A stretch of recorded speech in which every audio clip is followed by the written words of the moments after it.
do. If you believe as I do. That they will wait for us to destroy ourselves. That they will wait for us to destroy ourselves. Then you understand. Then you understand. The urgency of this goal. The urgency of this goal. We must leave. We must leave. To stay here. I understand that change is hard. I understand that change is hard. But resistance. To change. Is a tool. It's a tool. Exploited. By capitalists. They want us to divide ourselves. They want us to be disorganized. They don't care what we have to say. As long as we look dirty. They will treat us like we are dirty. But we know that they are the dirty ones. Because they treat us like shit. It's on you. Take responsibility. For your life as an occupier. Sanitation has your back. We're changing our culture. Because we're not capitalists. And that is what I am here for. I believe that is what we are here for. Thank you. A senator? Oh, so you're okay. Yeah. That's awesome. Does he know you're here? I don't talk to her. I mean, she's a busy woman, but So why are you here? I'm curious. well, if you want to join the little circle I have going on, I'm here for a lot of reasons, most of which is the campaign financing situation right now with the recent recent Supreme Court ruling in favor of Citizens United. We have a campaign financing system where corporations are allowed to donate as much money as they want to any political campaign without having their corporation associated with the money. And so what happens is there's an unspoken agreement between politicians and their campaign financiers that they kind of have to pass legislation that will help out that industry if they want to get that campaign financing when they're put up for re-election. Do you have an example? I mean, it's all muddled, but I knew this. I knew that all of these people, these huge corporations, donate massive sums of money, but I've never heard an actual example. I hate to use my senator as an example, but she's gotten a lot of money from Boeing, and she has passed a lot of legislation that has created, that has awarded government contracts to Boeing. And so it's that sort of thing. Yeah. If you'll notice, with a lot of people who get defense contracting donations, they'll award federal government contracts to certain corporations: Lockheed Martin, Halliburton, Kellogg Brown and Root. They're all examples of the military-industrial complex.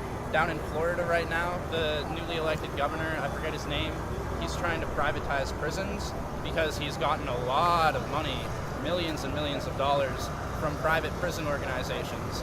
And he wants to make it so that every prisoner who gets put into the system goes to a private prison.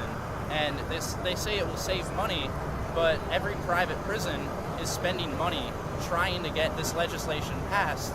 And you have to stop and ask yourself, if they can afford to spend millions of dollars on lobbying, how is it going to save the government money? They profit from it. Yeah. And so it's also an example, the drug war right now. Why are so many politicians against ending the drug war? It's not that drugs hurt you. I mean, yes, some drugs do, but it's the fact that for every prisoner who goes to prison for drugs, they go into a private prison, and corporations that give generous campaign donations to specific politicians get a paycheck for each prisoner that they have. So these corporations want more prisoners, not less prisoners. And for every dollar spent in lobbying, there's going to be a prisoner of the drug war that goes into a paycheck to these private corporations. So, I mean, I don't have like specific names, specific numbers, but that's the general idea behind it. Private prisons are essentially prisons that are run and operated by private corporations. They're similar to federal prisons, but they have less regulations behind them. They have less codes of conduct, so to speak, and really the overall motive for them is that they get a paycheck for every prisoner in there. That's why we have overcrowded prisons, because they want more prisoners. They don't really care if the prisoners are uncomfortable, they just want the paycheck that is associated with the prisoners. So it also creates like a lowered standard for each prisoner's quality of life while they're inside. And I mean, they're criminals, like they don't deserve quality of life. But I really think that every human being deserves basic human rights, and private prisons are taking away those human rights to cut costs to increase profits. And I think that's really, really sick in the head. So, I mean, another issue is government regulatory agencies, like the FDA, the USDA, the SEC, just to name a few. They all have people who are creating regulations for private industries to abide by. But the problem is, a lot of these regulators that are high up in the agencies have ties to the private industries that they're supposed to be regulating. And so it's not that they're experts on the matter like the government would like to tell you, it's that they're experts on creating regulations that will help the companies increase profits, and it will give the citizens the illusion of regulation and the illusion that our different industries in the nation are being controlled by the government. And so it's really like, it's the revolving door phenomenon. And it's the same thing with the military-industrial complex.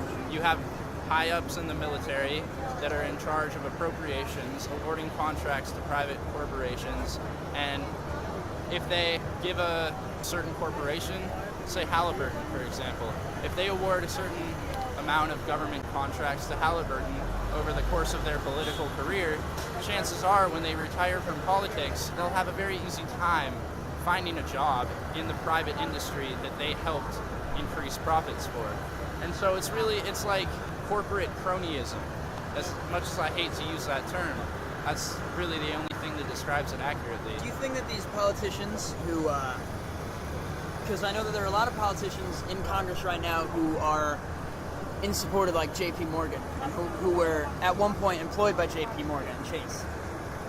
Do you think that they're still getting paychecks from these companies? Like not even just for J.P. Morgan, just all these politicians, people who are actually the people who are working the system, who are part of the system.